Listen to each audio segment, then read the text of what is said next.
சென்னையில் 8 மாத குழந்தைக்கு கைவைத்தியம் மேற்கொண்டதால் மூச்சுத்திணறல் ஏற்பட்டு உயிரிழந்த சம்பவம் பெரும் அதிர்ச்சியை ஏற்படுத்தியுள்ளது. பிறந்த குழந்தைகளுக்கு கைவைத்தியம் மேற்கொள்ளலாமா? கைவைத்தியம் மேற்கொண்டால் என்ன விளைவு ஏற்படும்? அது என்ன மாதிரியான பாதிப்புகளை ஏற்படுத்தும் என்பது குறித்து விளக்குகிறது இந்த செய்தி தொகுப்பு.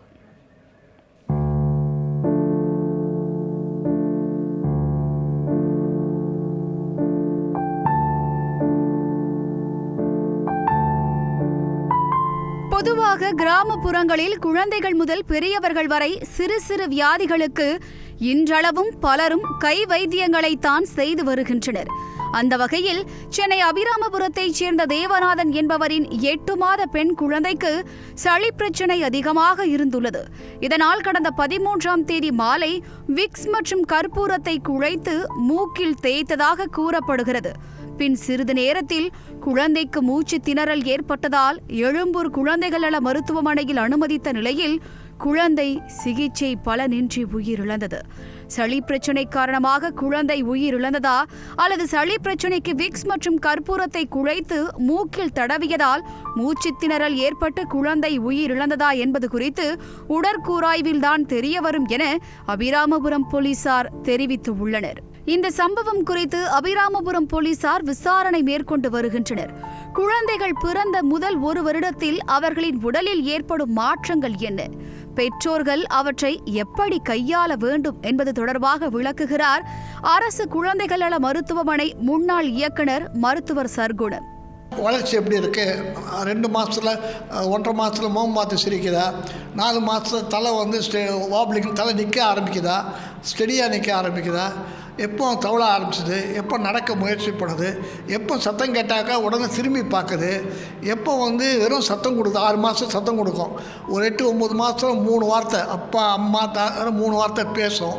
1 வயசு ஆனால் 2 வார்த்தையை சேர்த்து கூட பேசும். ஒரு 10-20 வார்த்தை வந்துடும் அதுக்கு. குழந்தை பிறந்த முதல் வருடத்திற்குள் இருக்கும் குழந்தைகளுக்கு இயல்பாக காய்ச்சல் வருவது உண்டு. ஆனால் அவற்றை உடனடியாக கவனத்தில் கொண்டு மருத்துவரை அணுக வேண்டும் என்கின்றனர் மருத்துவர்கள்.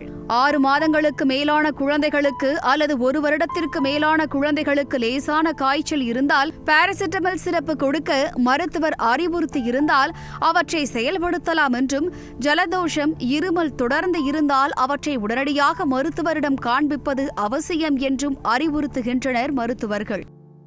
அந்த சாதாரண குழந்தைக்கிற பிரச்சனை சளி ஜலதோஷம் அதான் வரும்.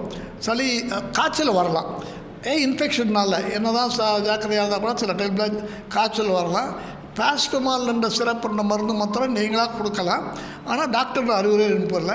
ஆனால் உடனடியாக டாக்டர் நீங்கள் கொடுத்துட்டாலும், கையில் இருக்க பாராசிட்டமால் கொடுத்துட்டாலும் நீங்கள் டாக்டரை போய் உடனே அதை கன்சல்ட் பண்ணணும். அவங்களோட அறிவுரைப்படி நீங்கள் நடந்துக்கணும். குழந்தை பிறந்த 2 மாதங்களில் முகம் பார்த்து சிரிக்கும், 4 மாதங்களில் ஓரளவு தலை நிற்கும், அடுத்தடுத்த மாதங்களில் ஊர்ந்து செல்வது, உட்கார தொடங்குவது, 9வது மாதத்தில் தவழ ஆரம்பிப்பது என செயல்பாடுகள் எல்லாம் முறையாக இருக்க வேண்டுமென்றால் குழந்தை பிறந்ததிலிருந்து 1 வருடம் வரை இருக்கக்கூடிய தடுப்பூசிகள் அனைத்தையும் தவறாமல் சரியான நேரத்தில் செலுத்த வேண்டும் என அறிவுறுத்துகின்றனர் மருத்துவர்கள். ஜெயா பிளஸ் செய்திகளுக்காக ஒளிப்பதிவாளர் அஜித் குமாருடன் செய்தியாளர் ஜெயிலானி.